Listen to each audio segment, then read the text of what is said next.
میں آپ کو ایک اسٹوری سناتا ہوں. ایک آدمی ہے, اس کا اپنا گھر ہے اور وہ اپنے گھر کے اندر بڑے اطمینان سے رہتا ہے, اپنے بچوں کو لے کر, اپنی بیوی کو لے کر. تنگی ہے, پریشانی ہے, لیکن رہتا ہے اپنے گھر پہ, یہ اپنے بچوں کو لے کر, اپنی بیوی کو لے کر زندگی گزار رہا ہے.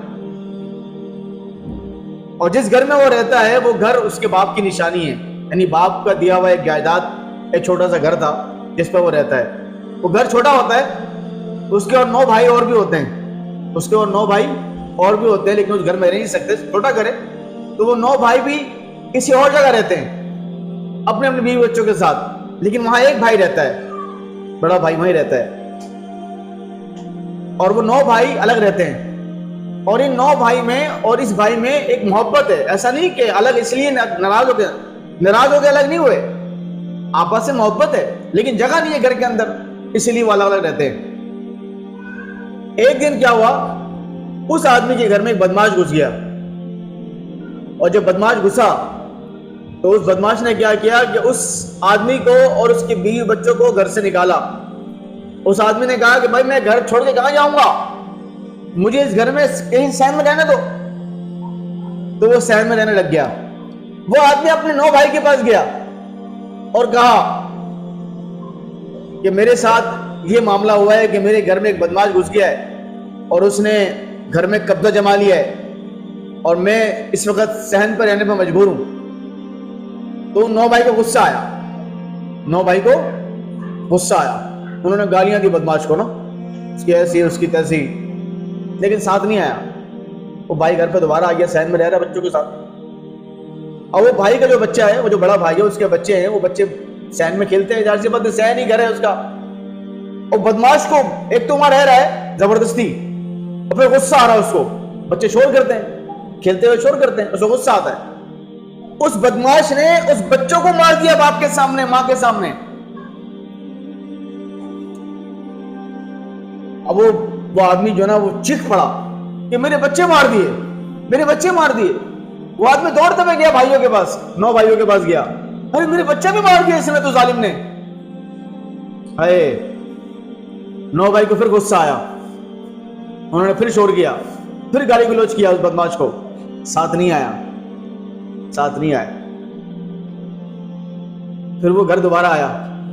جب وہ گھر پہ آیا تو بچے کی لاش چھوڑ کے گیا تھا, آگے دیکھا کہ بیوی کو بھی مار دیا, کیونکہ بیوی ماں ہے نا, بچے کی ماں ہے, وہ تو برداشت نہیں کر سکتی, وہ شور شرابہ کر رہی تھی. تو اس کے شور شرابہ بدماش نے اس ماں کو بھی مار دیا, اس بچے کی ماں کو بھی مار دیا, اس عورت کو بھی مار دیا. اب وہ آدمی چیخ رہا ہے, چلا رہا ہے, ارے ظالم تو میرے گھر میں گھس گیا, میرے گھر میں زبردستی بیٹھ گیا, اور پھر میرے بچے کو بھی مار دیے, میرے بچوں کو مار دیا, میری بیوی کو مار دیا. یہ دوڑتے ہوئے پھر 9 بھائی کے پاس گیا, ارے بھائیو میرے بچوں کو بھی مار دیا, میری بیوی کو بھی مار دیا. اس 9 بھائی کو پھر غصہ آیا, انہوں نے پھر شور کیا اور پھر گالی گلوچ کیا بدماش کو. ساتھ نہیں آیا, ساتھ نہیں آیا. پھر وہ بھائی آیا گھر پہ, اور پھر اس گھر پہ رہنے لگا. اس بدماش نے بچوں کو بھی مارا, اس کی بیوی کو بھی مارا, اور بدماش اب اس بھائی کو کہا کہ تجھے بھی مار دوں گا, آرام سے رہے. اور پھر روزانہ اس بھائی کو تھپڑے مارتا ہے, کام کرواتا ہے اپنے ہی گھر میں. لیکن وہ 9 بھائی ایسا نہیں کہ کمزور ہے, وہ 9 بھائی چاہے تو لڑ سکتے ہیں ان سے آگے, طاقتور ہے, وہ پہلوان ہے, وہ ہر طرح سے وہ 9 بھائی پورے ہیں. لیکن وہ 9 بھائی اس بھائی کو بچانے نہیں آیا. ایسی محبت کا کیا فائدہ؟ وہ 9 بھائی محبت کا دعویٰ کرتے ہو, ایسی محبت کا کیا فائدہ؟ تمہارے بھائی کے بچے اس ظالم نے مار دیے, اس ظالم نے تمہارے بھائی کی بیوی کو مار دیا, اور وہ ظالم تمہارے باپ کے گھر میں, تمہارے باپ کی نشانی ہے, اس نشانی پر قبضہ کر کے بیٹھا ہوا ہے. وہ گھر تمہارے بھائی کا اکیلا نہیں ہے, وہ گھر اس 9 بھائی کا بھی ہے جس پر وہ قبضہ کر کے بیٹھا ہے. اور وہ 9 بھائی تماشا دیکھتے رہ گئے. آج فلسطین کے ساتھ بھی یہی حال ہے. یہ سٹوری میں نے آپ کو فلسطین کا سنایا بھائی. پوری دنیا کے مسلمان تماشا دیکھ رہے ہیں, صرف شور کر رہے ہیں, صرف شور ہی کر رہے ہیں. آپ کو پتہ نہیں ہے کہ کیا ہو رہا ہے وہاں پہ. مسلمان ایک قسم کی مانند ہے بھائی. صحابہ کے واقعات دیکھ لو. آپ صحابہ کرام کے واقعات دیکھ لو. جب صحابہ کرام نے مکے سے ہجرت کیا مدینے میں, تو مدینے والوں نے کیا کیا تھا پتا آپ کو؟ مدینے والوں نے اپنے 2 باغ ہیں, ایک باغ اپنے بھائی کو دے دیا کہ میرا بھائی اپنا گھر چھوڑ کے آیا ہے. کسی نے اپنی 2 بیوی میں سے ایک بیوی دے دی. کسی کے 2 باغ تھے, جو اچھا باغ تھا اپنے مکے والے بھائی کو دے دیا. مدینے والے انصار تھے.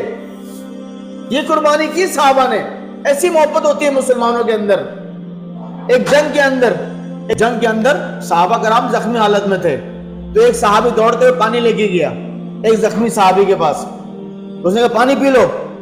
وہ پانی پینے لگا. دوسرا ایک صحابی وہ بھی زخمی حالت میں, اس نے کہا پانی مجھے بھی پلا دو. تو وہ صحابی کہنے لگا مجھے بعد میں پلاؤ, پہلے میرے اس بھائی کو پلاؤ جو وہ کہہ رہا پانی پلاؤ, پہلے اس کو پلاؤ پھر مجھے پلانا. پھر وہ دوڑتے ہوئے اس کے پاس جاتا ہے. جب اس کے پاس جاتا ہے پانی پلانے کے لیے, تو پیچھے سے ایک اور آواز آتی ہے پانی مجھے بھی پانی پلاؤ. وہ کہتا ہے مجھے بعد میں پلاؤ, پہلے اس کو پلاؤ, وہ اس کو پلاؤ. پہلے وہ اس کے پاس جاتا ہے پانی پلانے کے لیے, اس تک پہنچتے وہ دم توڑ دیتا ہے, شہید ہو جاتا ہے.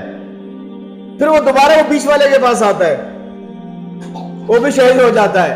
پھر وہ پہلے والے کے پاس آتا ہے اپنے بھائی کے پاس, وہ بھی شہید ہو جاتا ہے. اور ایک دوسرے کو پانی پلانے کے لیے جان دے دی. وہ تینوں کو سگے بھائی نہیں تھے, مسلمان تھے آپس میں. جان دے دی ایک دوسرے کو پانی پلانے کے چکر میں. مطلب زخمی حالت میں, خود پیاسا ہے, لیکن اس کو پلاؤ, اس کو پلاؤ, اس کو پلاؤ. ہم یہاں ہر خوشی منا رہے ہیں, ہم یہاں پہ ہر چیز کر رہے ہیں. فلسطین میں مسلمان چھسک رہے ہیں, بلک رہے ہیں, بچے مر رہے ہیں. ایک گھر کے ایک فیملی کی پوری فیملی جناب شہید ہو گئی ہے. ہمیں کوئی فرق ہی نہیں پڑ رہا, تو فرق ہی نہیں پڑ رہا. ارے بھائی ظالموں, تم فلسطین جا کے نہیں لڑ سکتے, تو اتنا تو کر سکتے ہو کہ اسرائیلی چیزوں کی بائیکاٹ کر لو. تم یہ تو کر سکتے ہو, یا یہ بھی نہیں کر سکتے. تمہاری اتنی بھی غیرت ایمانی ختم ہو گئی ہے